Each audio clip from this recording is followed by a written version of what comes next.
Elmsbrook, a small town, quaint, peaceful. At least that's what everyone believed. But something lurked beneath the surface, an ancient evil.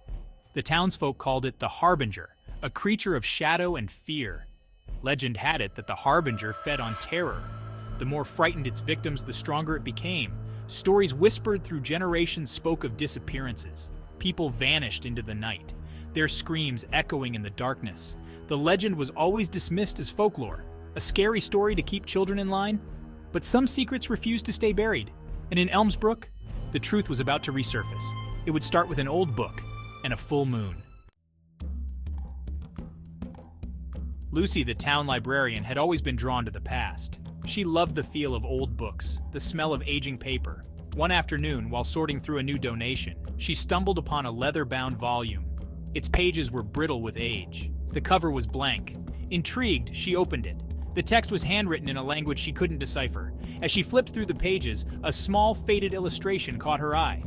It was a drawing of a grotesque creature. Its eyes burned with an eerie red light. The creature's appearance sent a shiver down my spine. A cold dread gripped my heart. This was no ordinary book. It spoke of something dark, something sinister, something that sent a chill through my very core. I couldn't shake the feeling that I had unearthed something dangerous. That night, a full moon hung heavy in the sky. Its pale light cast long, distorted shadows across Elmsbrook. Lucy sat alone in her living room, the strange book open on her lap.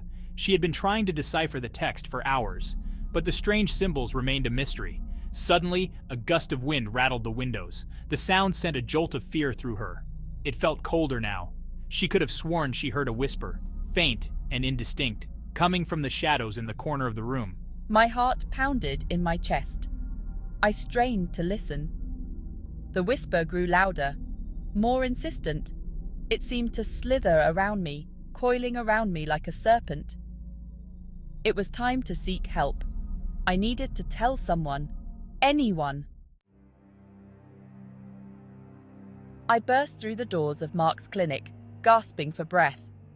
My words tumbled out in a torrent of fear and urgency. I showed him the book, told him about the whispers. Narrator. Lucy's mind raced. Who would believe her? Who would even listen? Then she thought of Mark, the town doctor. He was a rational man, a man of science, but he was also her friend. He would at least hear her out. Grabbing the book, she ran out into the night. The wind whipped at her face. The whispers seemed to follow her, mocking her, urging her to run faster. She didn't dare look back. She was certain that something was right behind her. The fear in her eyes was impossible to ignore. I had to believe her. I can see it in your eyes, Lucy. I feel it too.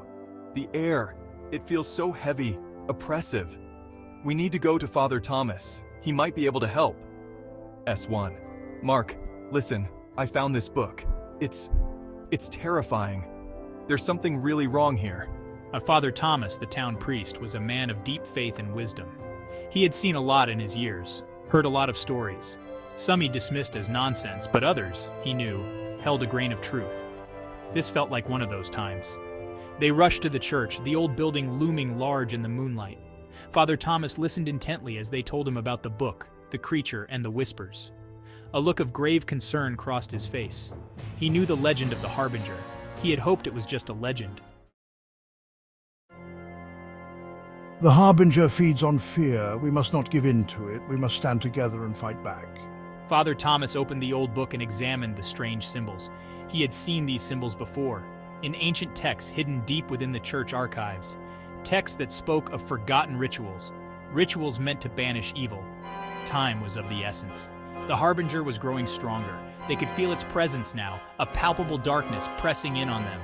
Whispers slithered through the church, growing louder with each passing moment. The air grew cold. A putrid smell filled the room.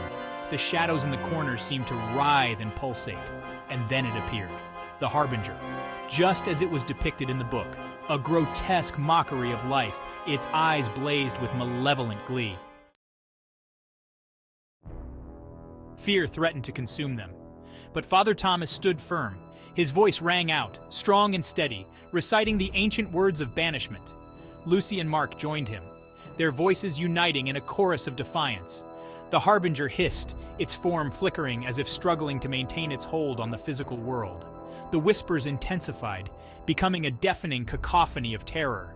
But the three stood their ground, their faith and courage fueled by the ancient ritual. A blinding light filled the church.